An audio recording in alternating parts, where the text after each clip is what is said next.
Hello and welcome to What's in this week's Oban Times with me, Sandy Neal. Me, Kathy Griffiths. And me, Fiona Scott. Well, it's been another busy week in the newsroom, and this week's edition is packed with great stories and photos. To kick us off, Kathy, what have you been up to? Well, there's been an absolute storm brewing, hasn't there? Weather-wise, but also in Oban, specifically outside the former education office in Dalintart Drive in the town, where they were clearing the old office, but dumped thousands of pounds worth of Gaelic books in a skip. Much to the horror of parents with children in Gaelic medium settings. Yeah, arms in the air, absolute sort of horror that this could have happened, because, you know, these books are worth so much money and they are so desperately needed. So parents have been asking for an explanation. The council says it has now launched a full investigation. We do know that it's usual council policy, standard policy, that when they shut down these kind of buildings and resources, they usually do sort of, offer, resources out. So let's wait and see what the council has to say when it comes to the end of its investigation. We've got some cracking pictures of World Book Day, lots of wizards, fairies, and superheroes out there. Also, this Saturday at Ganavan, we've got a wild swim in aid of Argyll and Bute Women's Aid. So you can go along at 10 o'clock there and cheer them on, or maybe even dip your own toe in the sea to help raise funds. Cullipool, well, we've been battered by storms recently, and it is eroding the coast of this lovely little conservation village. So the village is looking at ways of protecting itself against the elements in the future. And what else have we got? Oh yes, over in Appin, they have launched their latest skiff called Nellie G, and she looks glorious in her blue, grey and white colours. So she'll be out and about on the waters. So there we go. Sandy, back to you. Well, thank you very much, Kathy. We'll do a sort of a good news, bad news sandwich. I'll try my best. Anyway, I think it'll be a double decker. So that's even chocolate, isn't it? Other chocolates available.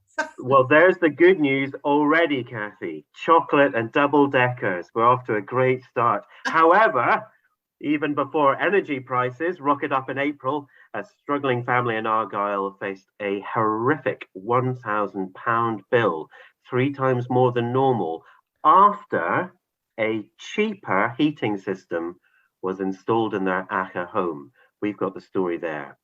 Good news, nearly £3 million worth of road maintenance work is earmarked for Oban, Lorne and the Isles over the next year. But bad news, the same council document says £100 million worth of repairs are needed on Argyll's road network.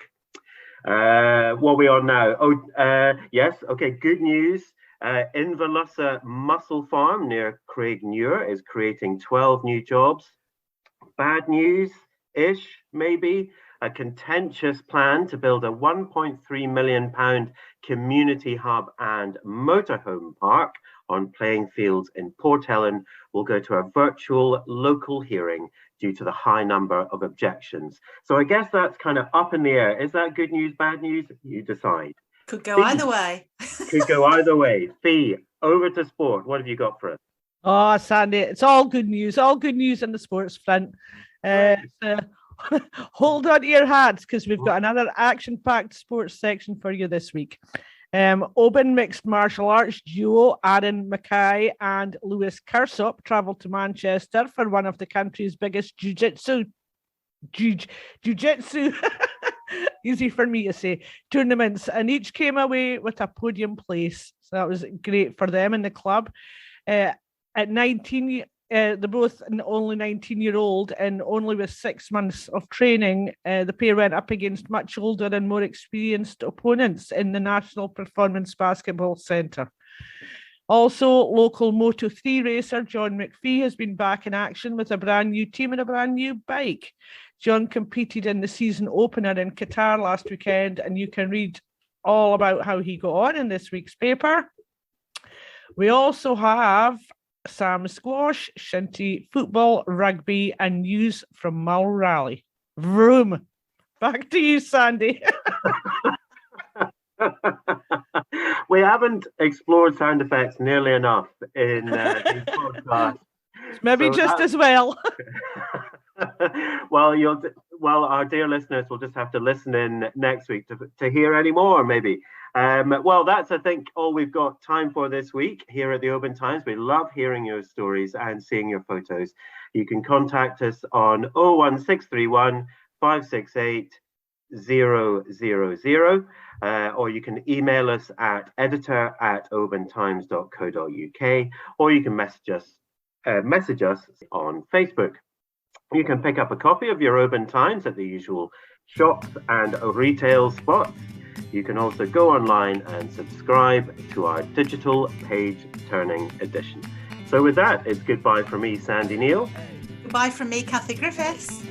And bye from me, Fiona Scott. Bye-bye. Bye. Bye.